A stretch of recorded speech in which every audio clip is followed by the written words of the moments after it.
How many HBCU players get drafted tonight? How many get drafted overall? Coach G has his answers to both of those questions. Oh, yeah, it's locked on HBCU. Play my music. You are Locked On HBCU, your daily podcast covering HBCU sports. Part of the Locked On Podcast Network, your team every day.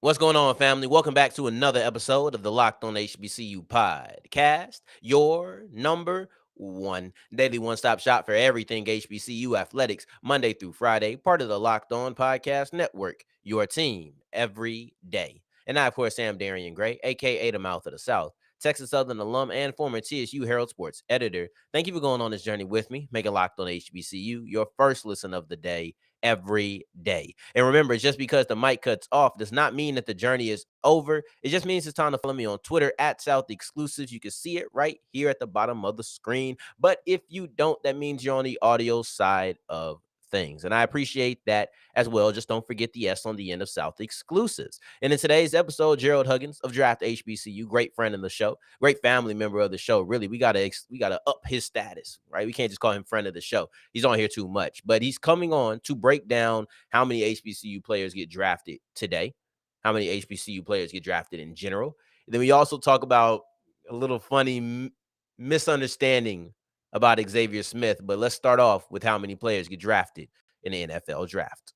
Okay, Gerald, I'm going to start things off a little bit different than I typically do. I'm going to give you a player, and I want you to give me the first word that comes to your mind when you hear their name. Okay, so we're going to start off with Jamari Avery. Ooh. Big. Aubrey Miller. Tenacious. Andrew Farmer. Motor. Isaiah Land. Upside. Okay. I like those. So when we talking about these players, these are guys who, if they're not drafted, they'll be undrafted free agents. But day 2 of the NFL draft is tonight. And I think that, if I'm not mistaken, Joshua Williams and Jacoby Durant, they either went late round 3 or early round 4. Yeah. Was it late round 3? They were both round 4. Do you think that this year is a difference? Do you think that we are able to see an HBCU player drafted in day 2 of the NFL draft?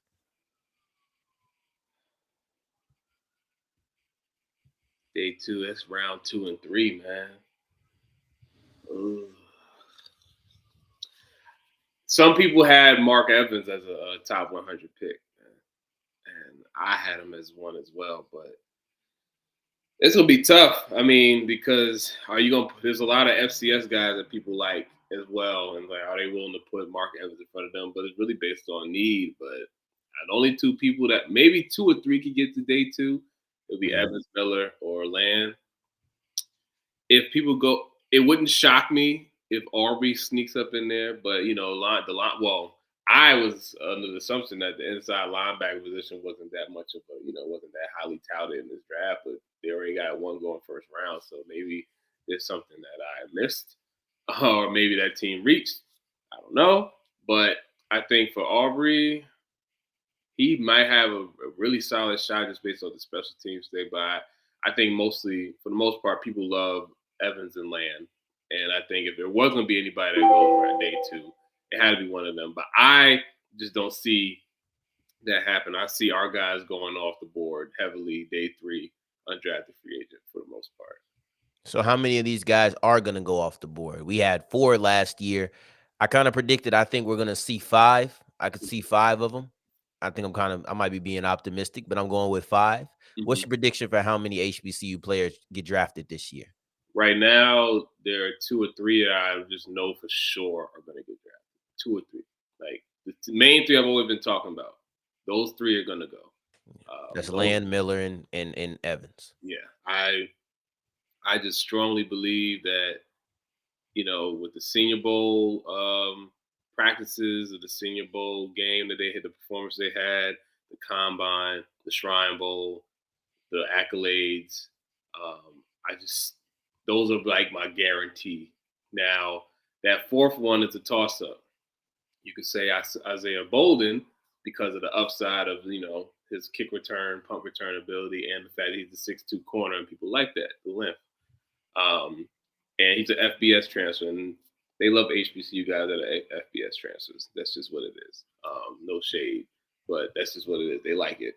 Jadakiss Bonds, I think, deserves it because he's the best overall wide receiver in HBCU football. He's actually one of the best overall wide receivers in this draft. Personally, it's a hot take of mine, but he could be a top 10, top 15 wide receiver. I don't know if people view him that way for whatever reason, but he did everything he's supposed to do playing in the CAA and the Big South, throughout his career and being productive with very interesting quarterback play, to say the least. And then you just throw Shaq. Shaq is another guy that people may just take that shot on him because his intangibles are just through the roof and his upside is high. It's just the fact that, are you willing to deal with the drops? I think he said about 18% drop rate, which is kind of high, but he's a deep threat jump ball guy. That's what he does. His contested catch rate is pretty high. So, are you willing to take that? Or are you willing to take the possession receiver that you can run the whole route tree, 6'2", 200 pounds? Not the speediest guy, not a speedster, but he could stretch the downfield as well. But he's good at intermediate and short routes. So you want to take that. Or do you take the guy who potential's through the roof? He didn't really I don't think we saw the best of Isaiah Bolden yet. I feel like he might have been hurt or something. Coach Nooks also felt like he might have been hurt or something. I guess he just really didn't get his footing in Jackson like we wanted him to. So I think his upside is very high. So, a team may just say, why not? He blew away his pro day. If he went to the Combine, people would be talking about him as like a third, fourth round pick, easily, if he was at the Combine. But it's one of those things where you just don't know. But I would say, to be on the safe side, the fair side, I love my guys, but I'm going to be very honest. I say, don't be shocked if we only have 3. But I'm going to go for 4 with a max of 6. But don't be shocked if we only get 3 guys. Yeah, it's kind of close to what I had. I had 5. I had 5. I had 4 I felt confident about. You're not going to like the 4th guy. But I had 5 that I thought would get drafted and a possible 6th. And I think that Isaiah Bolden was in the mix for a guy I thought was going to be a UDFA just because of the production. But he does have what? Darren, who's the 4th guy? You know who it is. Jose? It's Zay, bro. I like Zay. It's not me. No. Hold on. You're right. I shouldn't have positioned it like that. And we're gonna talk about it going forward. Matter of fact, let's get our sponsors out of the way, because I want to discuss the Dallas Daniels, versus Xavier Smith conversation that we've had, and it's an interesting one as we continue with Locked on HBCU. Before we get into that, today's episode is brought to you by Built Bar. And Built Bar is the #1 protein bar on the market. Bar none. And the way my guy is talking, I think he's going to need a little bit of a stress relief. And that's not one of the typical benefits of Built Bar, but I think it'll work. It does everything else. It gets you right if you want to go to the gym. It gets you right if you're just hungry. It gets you right if you want something sweet, something tasty to eat, because it's like a candy bar and it's like a protein bar, all mashed together. And what I mean by that is extremely beneficial. It's high in protein, but it's low in fat, low in sugar, low in carbs, but it's high in taste. So it gives you everything you could possibly want in a candy bar or a protein bar at the same time. It's up to you to decide how you want it, but it's also up to you to decide when you want it. If you want it immediately, if it's your Built Bar and you want it now, then you could go to Walmart, go to Sam's Club, get you a 4-pack, get you a 13-pack. But if you have a little bit more patience, you want to wait and save yourself a little bit of money, then you can go online, wait for shipping, and go to built.com/locked on today and use the promo code LOCKED15 to get 15% off your offer. And as we continue rolling with today's episode of Locked on HBCU, I appreciate you for making us your first listen of the day every day. And let's clear the air, because I did position this poorly. I positioned it as if you were against Xavier Smith, and that is not the case. It is simply that you believe Dallas Daniels is a better prospect. And it's no shade to Xavier Smith. I will quantify why I have Smith at number 4. And then I will ask you about Dallas Daniels. So for me, with Xavier Smith, I have him at 4 because of I don't do as much film scouting as you do. But what I do kind of take notice of is the amount of attention that a player is getting. And that can mean a lot of things throughout this process. But the fact that Xavier Smith was highly productive at FAMU in the MEAC and in the SWAC, one of the more highly touted players through every single event that he was doing at the Combine and the Legacy Bowl, got a lot of attention in that place. And then also the fact that multiple teams took him away from FAMU's pro day to see what he could do as a kick returner. That benefit is what made me say he's going to be 4th. That versatility as a receiver and a returner, and the interest in him as a returner is what had me put him at my 4th spot. That's why I said that. Okay. My thing, I like Xavier Smith. I know you do. I know you do. And that's why I felt bad for saying it the way I said it. It's fine. But I also know that I'm not wrong in the sense that that's your 4th guy, not Dallas. I know you would have had that reaction. They're so okay. It's for me, the Dallas Daniel Xavier Smith thing. I'm not gonna lie. I needed some help, and that's why I reached out to guys that I trust when it comes to like the scouting realm and guys that are a little more tapped in, like really close to like what other NFL scouts are saying. So what I told people the other day, like I've been telling people throughout this process, I just think the lack of special teams reps for a guy that's 5'9", 170 pounds, that's what I was literally told. That's what his knock was. Like if he was like one of the best kick returners in FCS, then he'll be getting drafted without a doubt. Mm-hmm. This wouldn't be a shot. If he was consistently one of the best kick and punt returners in the FCS, and he showcased that ability, then this wouldn't be much of a conversation. Now, 5'9", 170, those guys usually they don't usually draft guys that big that often, unless they have that kind of punt return, kick return, specialist ability. So that's how it was explained to me. Now, granted, with Dallas Daniels, he's more of a tweener because he could play multiple positions. He could play on the outside or he could play in the slot. So I think that versatility, and people may say, because I would call a spade a spade. The postseason when he played in the Shrine Bowl, it really helped him. It did. I think Zay not getting, any postseason All-Star games outside of a Legacy Bowl kind of hit him a little bit. It did. I was shocked that he didn't get anything. I mean, he didn't do Hula Bowl, Tropical Bowl, CGS Bowl, Shrine, Senior, NFLPA. He didn't get any of those. So I think that did hurt him a bit. So that's literally the only reason I have Dallas Daniels ahead of Xavier Smith. Because Dallas could naturally play multiple positions across the wide receiver, in the wide receiver room. And, he was able to showcase his abilities more against other competition, definitely in the postseason All-Star game. Now, Xavier Smith is a way better slot receiver than Dallas Daniels is at this moment. Now, Dallas Daniels is probably going to have to play a little more slot, but he has the ability to play more outside receiver as well. So I think when it boils down to it, yes, both of them will be solid pros. It really don't, it's not, I know some people try to make this bigger than what it is. It's really like they're literally two really good players that in the right situation, they're going to be just fine. Like you need to make sure Dallas Daniels, make him your 3rd and 5, make him your possession slot receiver. Sometimes you can move him outside as well.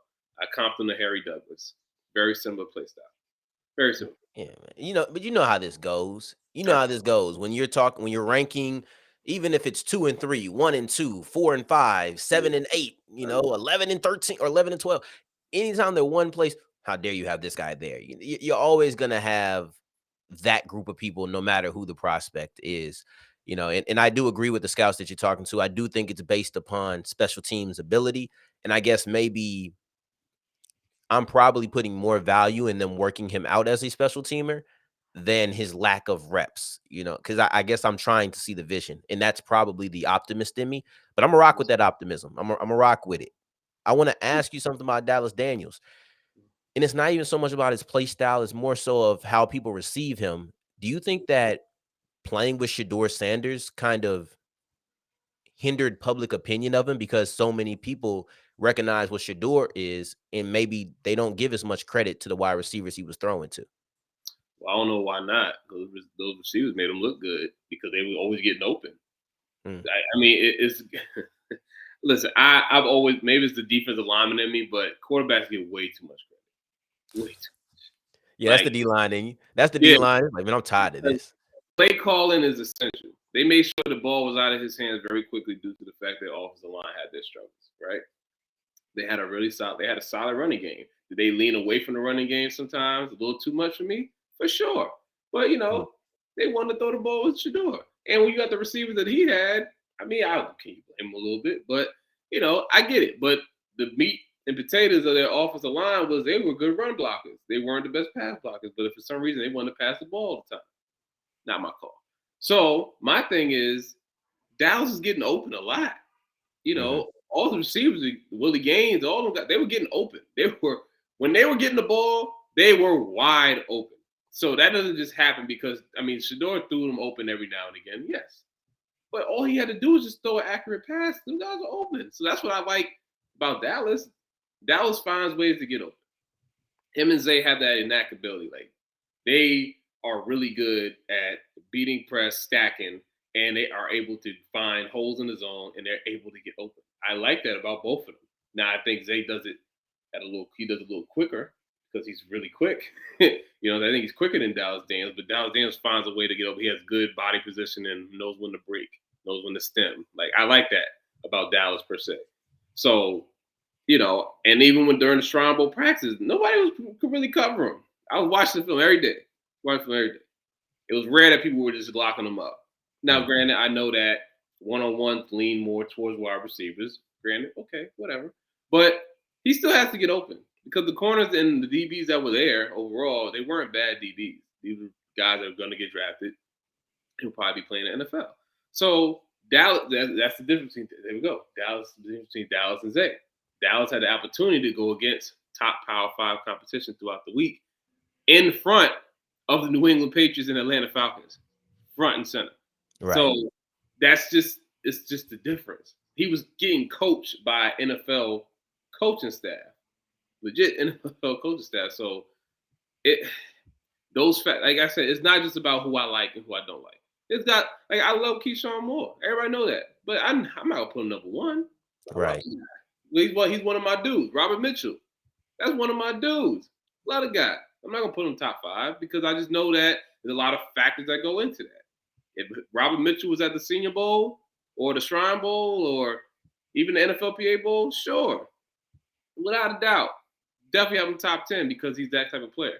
But I just want people to understand these rankings are not just about my personal feelings. This is like a lot of film, a lot of me talking to other people, and really simply playing how everybody else feels about them as well, and what teams need, how deep the draft class is at that position. There's a lot of factors that go into that. So I want people to understand. A lot of people do their rankings off of emotion and fandom and all that stuff. That's not me. Because if that's the case, I'd put so many people in the top 5, but that's just not the case. So. Yeah. Top 5 turning to 15 people. I get how that goes, right? Yeah. And I want to break down one of these players that's a little bit more confusing, and that's Jadakiss Bonds, and not as far as how he plays on the field, but how he's valued off the field. Let's dive into that as we wrap up today's episode of Locked on HBCU.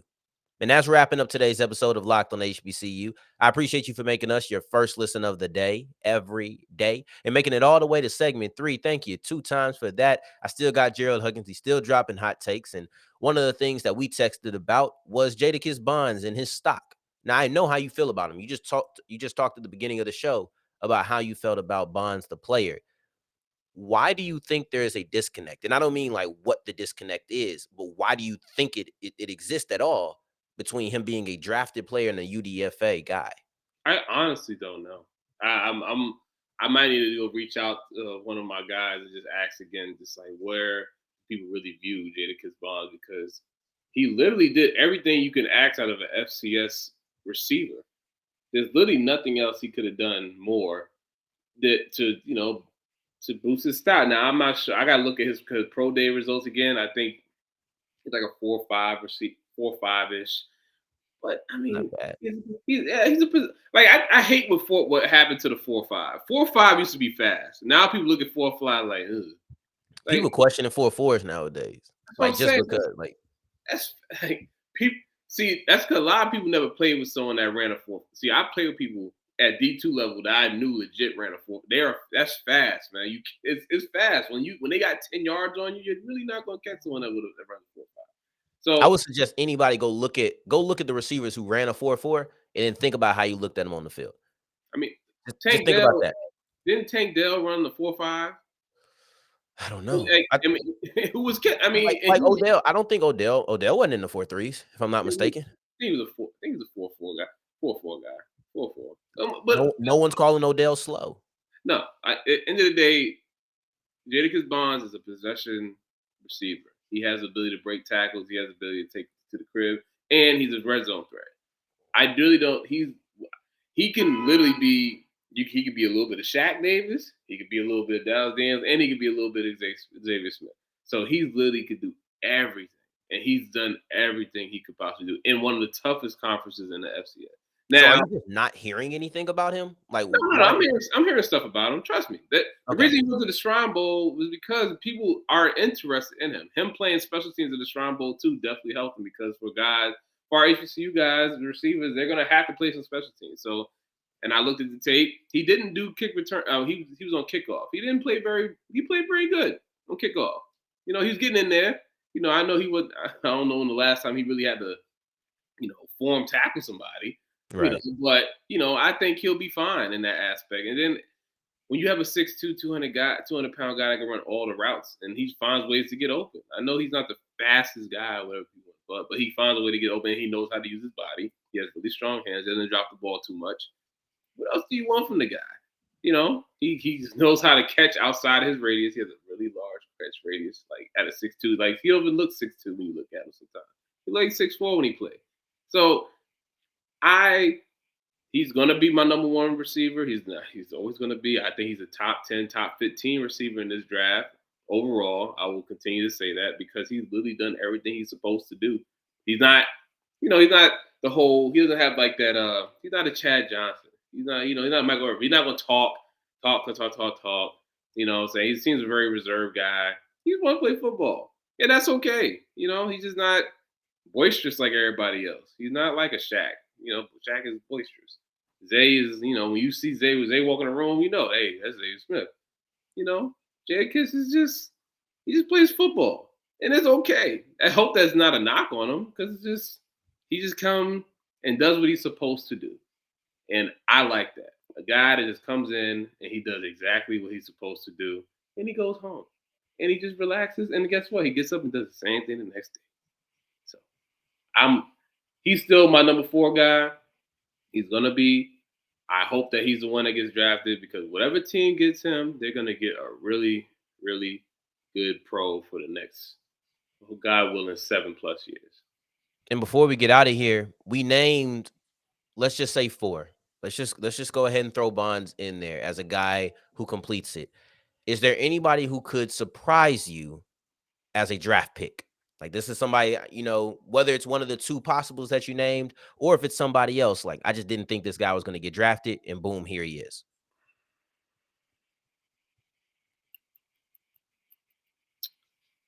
I think Jamari Avery, if he gets drafted, I'll be like, okay, because when you have a 6'6", 250-pound tight end, you just look at him like, okay, I can work with that.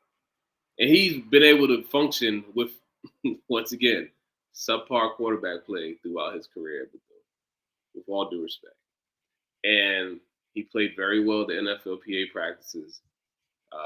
There's been some, I don't know what his pro day numbers were. I received like different results from depending on who you talk to.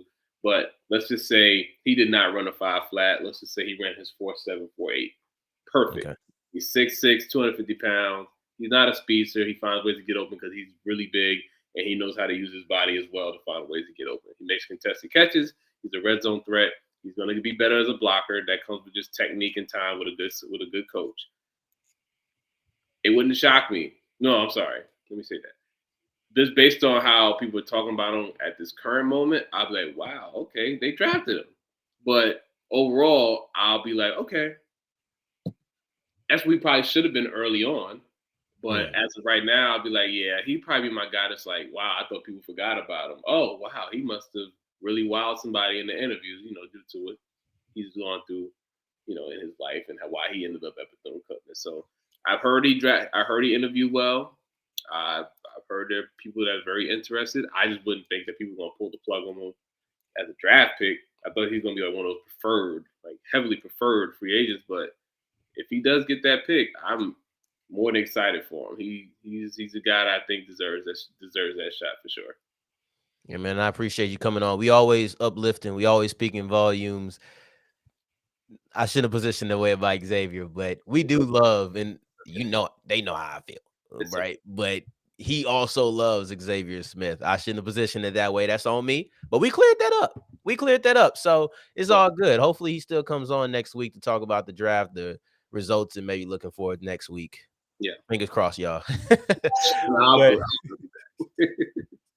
But man, I appreciate you for making us your first listen of the day every day. We'll be back on Monday to recap the draft. We're going to have some things about Faison Wilson's transfer out of Grambling as the week goes on. So we have some things to look forward to in the month of May as we started off. I can't wait for it, man. Yeah, man. But in the meantime, in between time, if you're looking for me, you can find me on Twitter at South Exclusives. Until the next time we hear each other, family. Take care. Stay blessed. Peace.